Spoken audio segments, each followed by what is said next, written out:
The tombs of Ankrahmun are one of the oldest content in the game that is still somewhat viable today, but for the most part, only the Peninsula tomb is the one people go for. So in this video, I will try them all and rank them based off experience. But before that, here is the disclaimer. The character use starts at level 43 and ends at 51, which is a fair level range for hunting in these tombs, but be aware that a higher level or better magic level can do a bit better. Also, to keep it somewhat in range to each other, I'm only trying the first floor past the Scarab Coin portal of each tomb with a few exceptions. And lastly, I will also cover a bit of the bestiary to be done on each tomb. With that said, let's start. On last place we have the Oasis tomb. This one is located near the middle of Flank Desert, just north of the Oasis, hence the name. In terms of experience, this one sits at around 190 to 195k raw experience. The majority of monsters killed here are mummies and ghosts, with also a good amount of bone lords and vampires, all of them having creature products that are worth farming, making this one of the best in terms of potential profits, although that depends on the prices of the market. This also has a leech that you can avoid if you want to, but killing it has small chances of good rare drops. And there is also a few greedy genes, so a Dwarven ring is necessary to hunt here.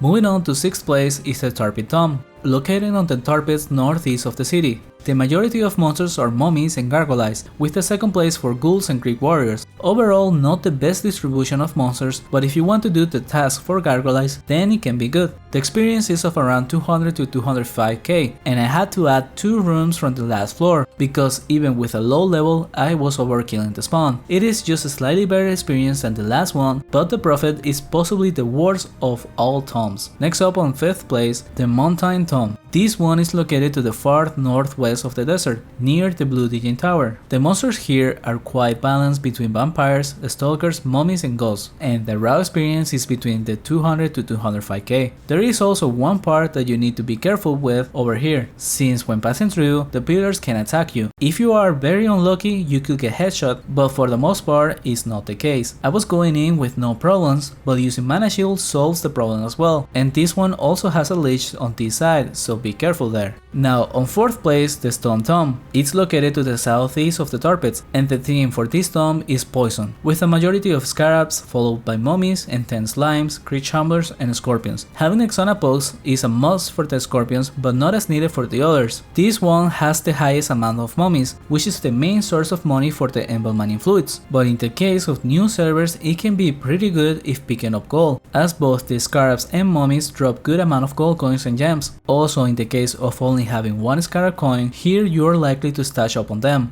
As for the experience, this one sits on the 205 to 210k. Now entering the top 3, for 3rd place is the Shadow tomb, located on the southeast of the desert by the eastern exit of the city. I might have this one wrong because I made the recordings for these spawns a year ago, and now making the video I realized I forgot to try this one. Luckily I still had the same level, but with 16 magic levels higher. But despite that, I don't think it matters too much since I was still using the same amount of attacks per pull. With that said, this tomb has as the majority monster the creep chamblers, followed close by mummies. Then it falls down to fire elementals, ghosts and demon skeletons. Because of the fire elementals, I do recommend to get some magma set pieces or else avoid the spawn, since the pulls with them can be risky. And it also has one green Digin, so if you don't have a Dwarven ring, avoid this part. And the experience for this one is of around 220k.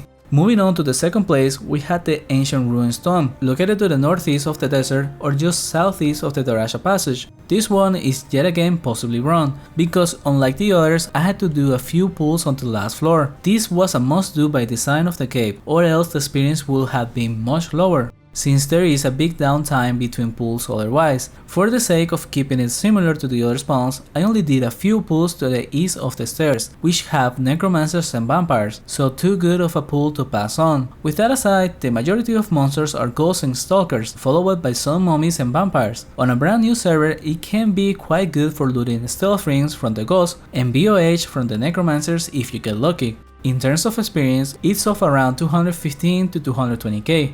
Now, unfortunately, as expected, the first place goes to the Peninsula tomb, located to the southwest by the coast. I was hoping to find a better spawn when making this video, but that wasn't the case. However, at the very least, it's not as good as people think it is, sitting at around 220 to 230k raw experience. It does have the highest peak experience, but at the end of the day, it's barely 10% better than the last place, but not much difference to the top 4. The majority of monsters by far is of stalkers, doubling the amount of ghosts, mummies and vampires. But with the high amount of vampires, it drops a good amount of vampire teeth and dust if you want to skin them off, although obviously that will lower the experience. Now, with that said, the conclusion is that all tombs are quite balanced to each other in experience, at least when it comes to the first floor past the Scarab coins. If this video is well received, I might make a part 2 trying out the last floor of the tombs. So for the sake of experience, you can hunt pretty much any of them. So instead, your decision should be influenced by either potential praise or if a creature gets boosted, or more profit oriented, which will be different depending on the state of your server. On new servers, creature products are not the main source of profit. Instead, it will be gold and items like stealth rings. And on established servers, it will be mostly the price of the Envil mining fluids, as they are the most common drop. Now, thank you for watching, that's all I got for this video. A special thanks to Tuna Hero, Thor the Slasher and Nice Star for supporting the channel. If you want to, consider donating Tibia coins or even subscribing helps. Thank you and until next time.